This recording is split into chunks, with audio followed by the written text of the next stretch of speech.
Check this out, guys. I've got a warning and my port is not found. My controller is not connected here. No power.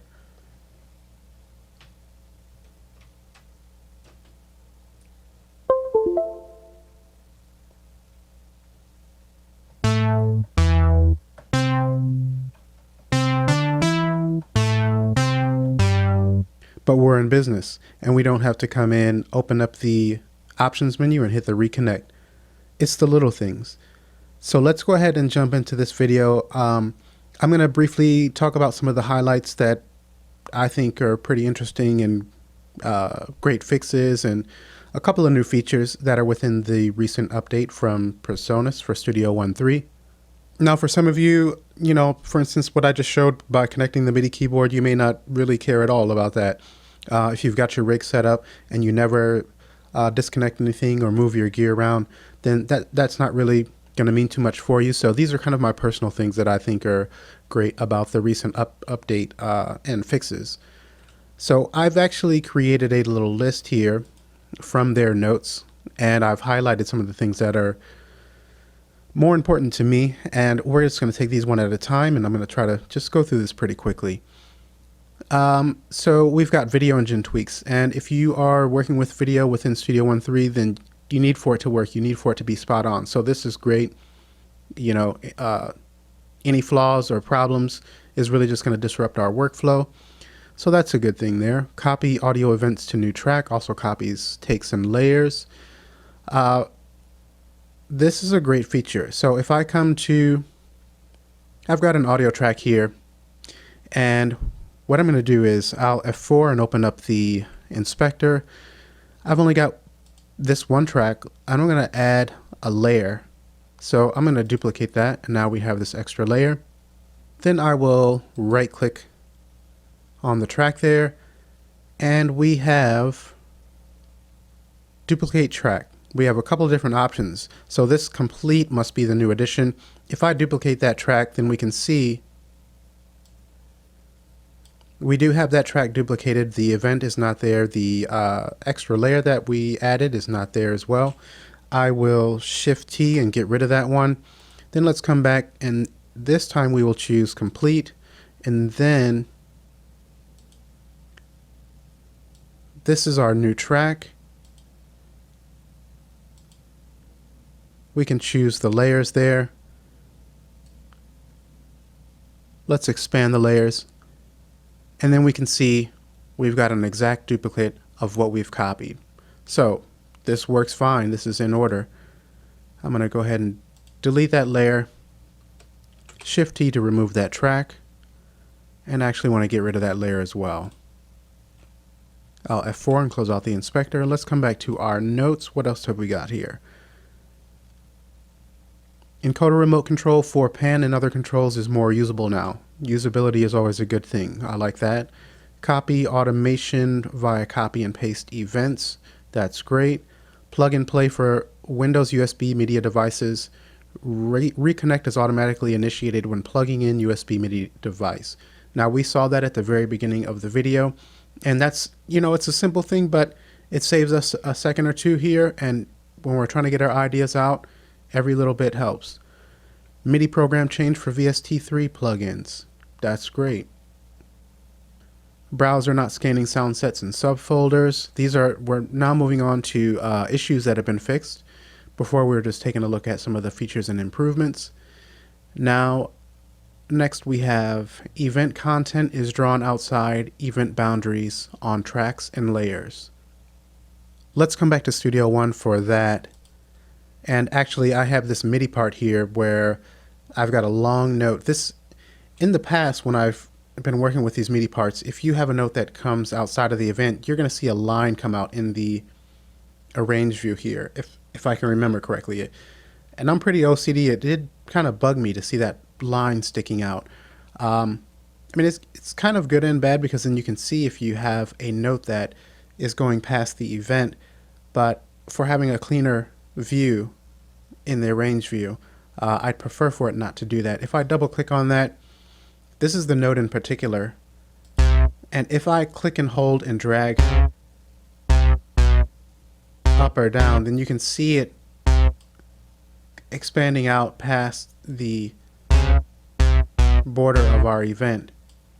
And that's really the only visual indicator that you have to know that it's going out there. If I drag this in, then we can see just how long that is. And I'll put that back out. We can also hear this if I close out of the editor. I'm going to solo this here and turn the loop on. We can hear that long note being played back when we loop.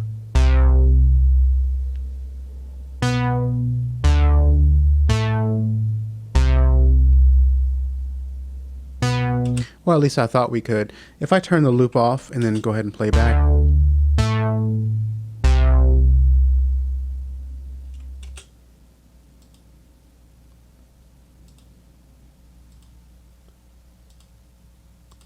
Let's try a different sound here.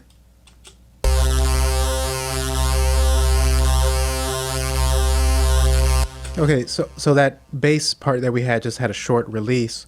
If I turn the loop back on,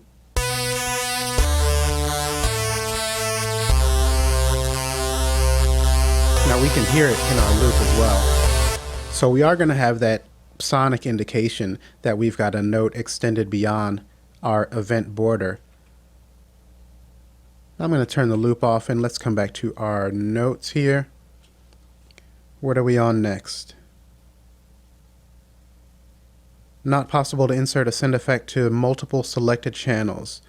Okay, this can be a convenient time saver. So I'm going to press T and let's add 3 audio tracks. I'll click OK. Then I'll come to the Effects tab by hitting F7. Let's open up the PreSonus effects devices, and I'm going to open up the console as well. These are the 3 audio tracks that I just added.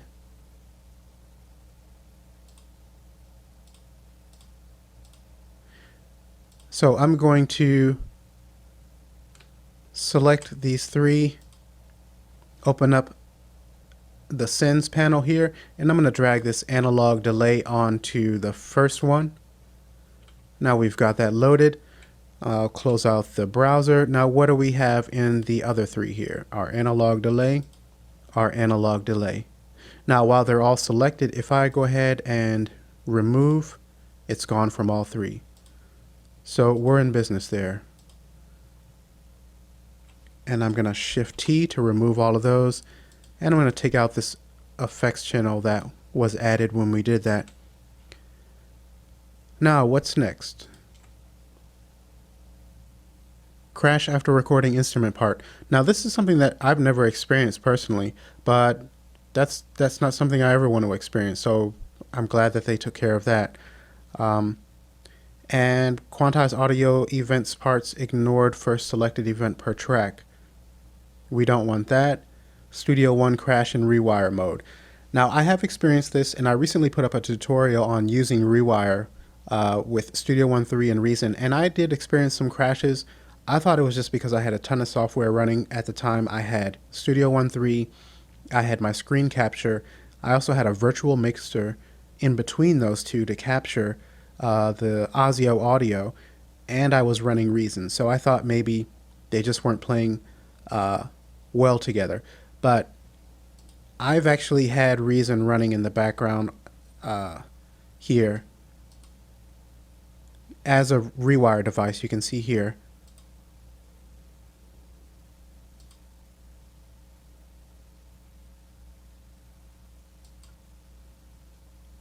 And for some reason the Rewire panel isn't opening up. But we are running Reason within Studio One. If I go ahead and press playback, we can see that our song position cursor is moving within Reason. And if I stop playback in Reason and come back to Studio One, it stopped here as well. So we are running together here.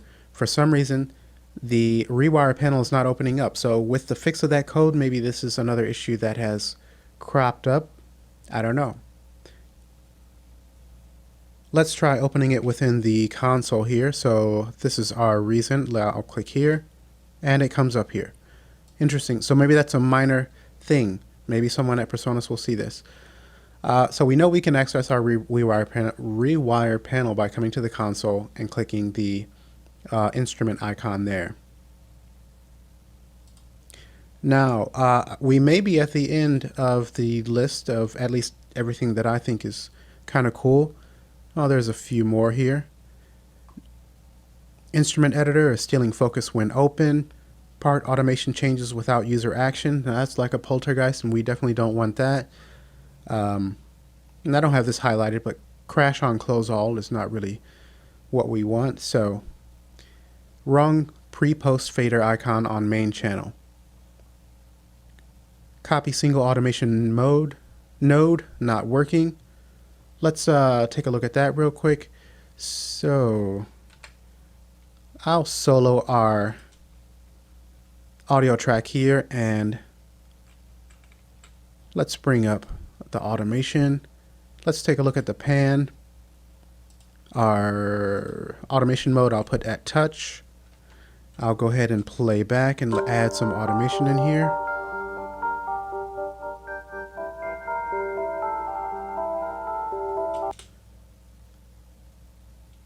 Okay.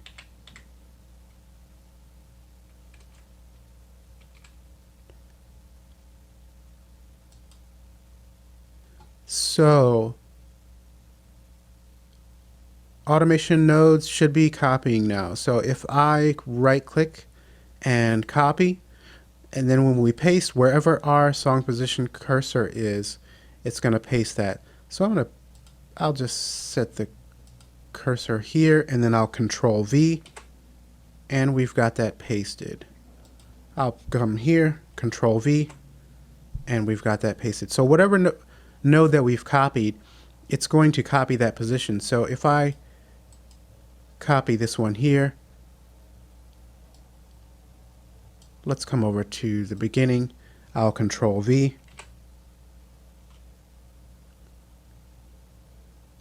It's pretty much in the same position. If I copy here, this should be very visible.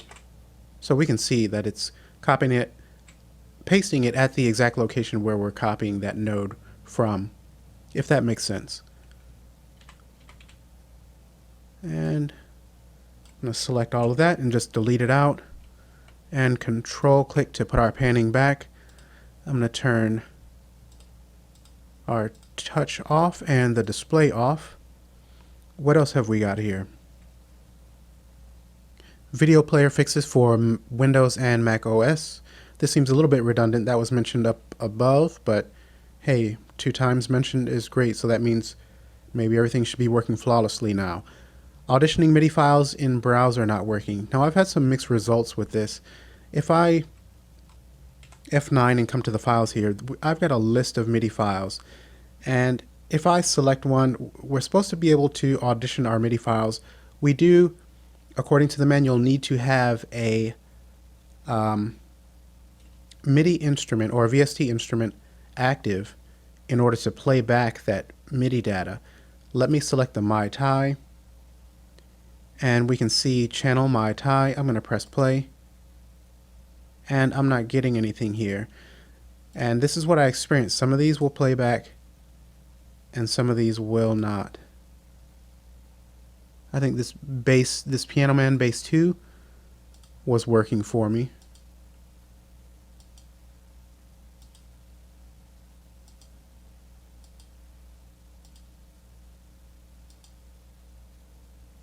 Oh, well, mute needs to come off first of all.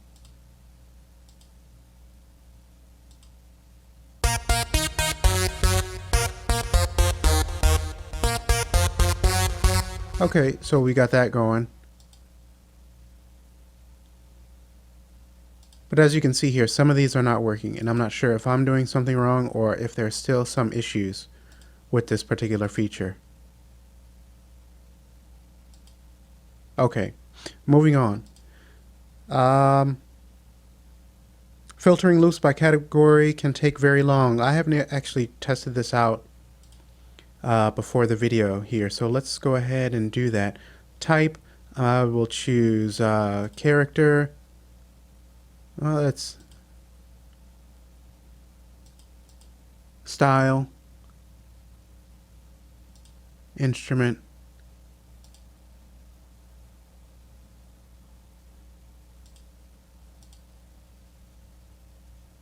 so it seems to be updating pretty quickly here.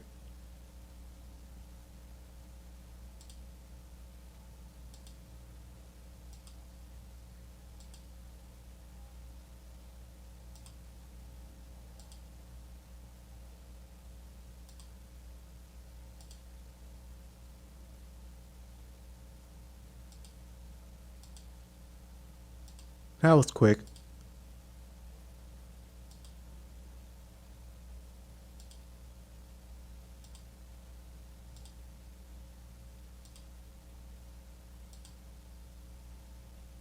Okay, so that seems to be going pretty quickly.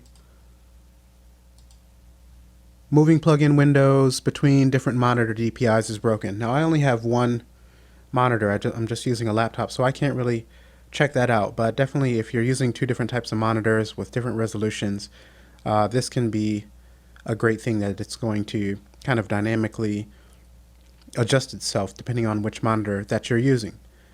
And we've reached the end of the list here. Now, when you open up Studio One, at some point you should see your update and have the option to install the release notes, and you can take a look at everything that's included yourself. I just wanted to make a quick video showing some of the highlights that I appreciated and thought were useful, and I hope that you've seen a few things here that are going to help you out in the future. Alright, thanks for watching.